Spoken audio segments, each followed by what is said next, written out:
Good morning, traders. Welcome to Monday of this beautiful week. Make sure to swing over to ssftg.com/brief to grab your morning brief levels. Before we jump on in, as always, we need to make sure that we know what's going on today, what news is happening, and all that fun stuff so that we're not taken by surprise by anything. So, looking for the news calendar on the left side of the screen there, pretty light. There's not really a whole lot going on. Actually, there's barely anything going on. We've got some minor news announcements. They consider it medium. They used to consider it heavy. I still think it's kind of a funny inside joke, but we had some earlier news coming out at 1:30 this morning out of investing.com. At 8:30, we have the Chicago Fed National Activity for January. 10 o'clock has the U.S. leading index for January. 10:30, Dallas Fed Manufacturing Businesses Indexes for February. And then 11:30 has the 3- and 6-month bill auctions. And 15:30 has FOMC member Bowman speaking, not Broman. So as far as the news, there's not really a lot. It's a bunch of small, medium news announcements. There's not really anything to shake things up so far from the news perspective, so we'll have to rely a bit more on price action. But with that out of the way, now we can jump into some charts for today being 2/22 of 2021. First up on the list is going to be the NASDAQ with a good continuation to the downside, bouncing off of the bottom of the channel. And this finally confirms, well, kind of, it's only the first bounce, but it finally confirms that the channel is in existence. We had the top point A to B to C, but we're not sure where D is. There is a little bit of confusion in terms of where that level is going to come in. Maybe it's a channel, maybe it's a little bit further down. Maybe it's a little bit shallower. There's a lot of different ways to draw this base. So a lot of traders are waiting for that confirmation bounce as proof to show them, hey, what structure are we actually using here? And sure enough, we get a bounce off the channel lows. That kind of confirms it so far, unless it goes pile driving through again. But at the moment, we're getting some nice bouncing off that area, showing or suggesting that buyers are coming in. More likely sellers just taking profit. But we do have a good continuation leg to the downside. We've got both of the measured legs lower into the bottom of structural support. And if we zoom out a lot further, we can also see that this is getting very close to the last time there was a huge amount of volume. And that rejection was fairly obvious how the market responded. We're back there again. So the fact that the market is back to that point again is definitely of interest. There are a few caveats, though. On this move down, it's not just like a pullback, as an example. The major previous swing was down here. Now, initially, it looked like that major swing was failing, and the buyers were trying to support it, but now they've broken through. Technically speaking, this is enough to consider a trend to be changed. We have a lower low and a lower high that's breaking above the higher high, higher low structure from before. So technically speaking, sellers are trying to get a new trend to the downside. That said, makes more sense that we probably transition into a range anyway, but realistically where we are, we're bouncing off the lows of support, and this is the area that you'd expect to see some buyers coming back in. Whether it's sellers taking profit or new buyers, doesn't matter. And then over on the S&P with an almost identical situation, the wider channel finally being confirmed with the ABCD structure, D point being over here and bouncing. We are seeing continuation to the upside. If we zoom out here, we see a very similar situation to the NASDAQ. The big difference here is that we are breaking below that swing, but this is the first time that that's happened. The NASDAQ actually broke that low over here. The S&P did not. So with that weakness on the bottom and the lack of breaking down, this is the first time that sellers are really trying to prove that there's a trend shift. We do have the lower low and you know, maybe we get a lower high after that, but it's still really, really early. And if buyers are looking for a deep area to buy in and reduce the risk, what better spot than a massive swing low down here to be looking for that to happen? Next up on the list, we've got gold, which is finally rotating off of the lows. And the big thing coming off of the lows here is not just that it's bouncing off the lows and there's a massive amount of divergence down here, but it's just finally pulling back. It's taking a little bit of a breather. This move down was extreme, and it just kept going and going and going and going. And when the bottom fell off, then it started breaking below bearish structure. That's a very bearish indication, but in order to make that work, it requires a lot of money. It's not cheap to have a bear structure breaking lower. Usually requires some news or something fundamentally shifting to have happen. And, well, it didn't happen. It failed to break down through the lows, rotated back up, and now we're in a zone of resistance. The big thing that stands out here is whenever we have a blow off on the lows of a channel and it rotates back to the highs of the channel, you typically get a blow off on that side too.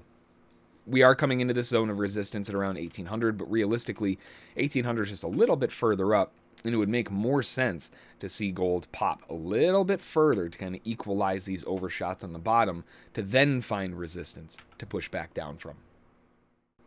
Next up on the list, we've got crude oil, which is pulling back a little bit further, and they're challenging that previous major swing area. This is something that we've been talking about on basically all the other markets. We've got this attempt on a major swing. This is where the market is trying to get this to reverse trend. So far, it's not doing very well, but we do have that major swing that was before they tried breaking down, and in hindsight, well, it ended up being a pretty large failure. That said, we're still attempting to fail. We haven't seen the rotation back to the upside. And although this giant bull bar is a really good start, we haven't even seen a higher high. So we do have some prerequisites that need to happen, like a break of falling resistance or something along those lines that would allow buyers to try to come back in. Right now, that falling resistance zone creates a very nice multi-directional level at 59, a little above 59. For the bounce point. Either way, buyers are going to be interested. It's just a matter of where, and they just don't have quite enough context yet. All right, and then over on the euro with a bull flag, and what a response from that bull flag. Big pop to the upside, holding the lows with basically a twin reversal, and then goes screaming back to the upside. We haven't seen a new high, and if you remember, the sell side resistance coming from the top is still hovering in this area. Sellers don't want the market to break back above this 21,500, 21,600. If it starts getting above that, then these sellers lose their grip, although the stops are above the highs. So in order to fully fail and flip, we got to break the top. That said, sellers are trying to hold, and, well, now buyers are trying to hold. We still have a bit of a fist fight. Usually in this type of formation where you've got this really sharp V bottom like that, it's typically indicative of a break-even move, meaning that if the sellers were looking for this big drive down and they were looking to sell along with it, selling here, who can blame them? And if you go back in time and we look at what the price looked like at that period, it looks really strong to the downside. Why wouldn't sellers anticipate another leg lower? Obviously, the benefit of hindsight would tell us why, but at that point in time, we don't know that's going to happen. So sellers will be coming in here. They'll be trying to drive the market lower, and they failed. A lot of them will have been stopped out on this rally higher, but the rest of them who are still in are trying to mitigate an average up, right? Get out of the trade. The break-even point might have been here. That was a nice little dip there. But when you see this really strong breakaway move and then it V-bottoms back down, chances are that if we were to draw a volume profile on this rally higher, that move down is probably going to be bouncing off of a point of interest. What is going on with my volume drawing? Let's try this again. There we go. So we've got a very large node in volume here, and we've got the large node in volume here. Actually, it didn't quite hit it. It came really close. But a lot of times what you'll end up seeing is when this rallies up, sellers will try to build in their position to draw their average up, so when the market drops lower, they can exit, and then they can exit at a break even. If it fails through that area, they do the same thing up here, trying to average in to draw the market back down. So when the market breaks back down again, and you look at this overall continuation lower, typically, when you look at this drive down into that break-even point, you'll see a big chunk of volume. Yeah, right there, at 1.21. What a shock. Big psychological level. But this is a really good example of a break-even dive. Sellers were stuck. They were stuck. They were stuck. They added more. Stuck, and bam! Giant wall of orders comes out, and that's the break-even. And the market goes screaming back to the upside, where we are now pressuring back into the highs of that volume once again. And then over on the cryptocurrency side of things with Bitcoin, we finally have a dip. It's been a little while. We haven't really had much of a dip, but to be fair, this is still not huge. If we look at some of the previous dips, the last pullback from top to bottom here, that was about a 6.17% pullback. If you look at this next one, we're a little bit beyond that now at 8.37. This is a value pullback. The big pullback before the trend reversed up was about 7.9%. So we can see in the 7s to 8s to 9s, right around in that zone is exactly where you expect buyers to start coming in from a value perspective. They're trying to buy cheap. Now, there are a few caveats to this. We missed the highs of the channel, which typically indicates that we're going to blow off the lows of the channel. so far. They're doing pretty good at that. But that could also be a precursor to a wedge formation or some type of bearish formation that's setting up down here, which really hasn't necessarily happened quite yet. But if we can get a little bit more of a slide down back towards that 50K mark, that's going to be a big zone of interest. A huge amount of buyers are going to be waiting for a 50,000 retest. And from there, that would be a structure retest, a psychological retest, a dip retest that would be fixing basically the missed high on the top, overshooting the lows on the bottom, everything coming into play on that dip down there. And then finally, over on Ethereum, we have an ascending wedge working its way up here. Same difference as far as the crypto world is concerned. It's pulling back. But Ethereum tried to break above the highs. You'll notice what they hit, 2,000, right? Major level at 2,000. They broke above it for a little while. Buyers tried getting a secondary rally. That failed. Went lower high, failed again. And you can see that's where a lot of people gave up. They were looking for that break above 2,000. Didn't happen. Everybody jumped ship. We're back to the lows of that big washout, and this is usually where buyers are going to start stacking in, thinking, well, everybody fear bailed over here, when in reality, this market is still bullish. It's just don't buy at the high, and you won't have these problems. So it's finally at a dip. We're at a low. We're at a pullback. Buyers are going to be buying here with the assumption that they don't have to risk very much for a potential very large reward.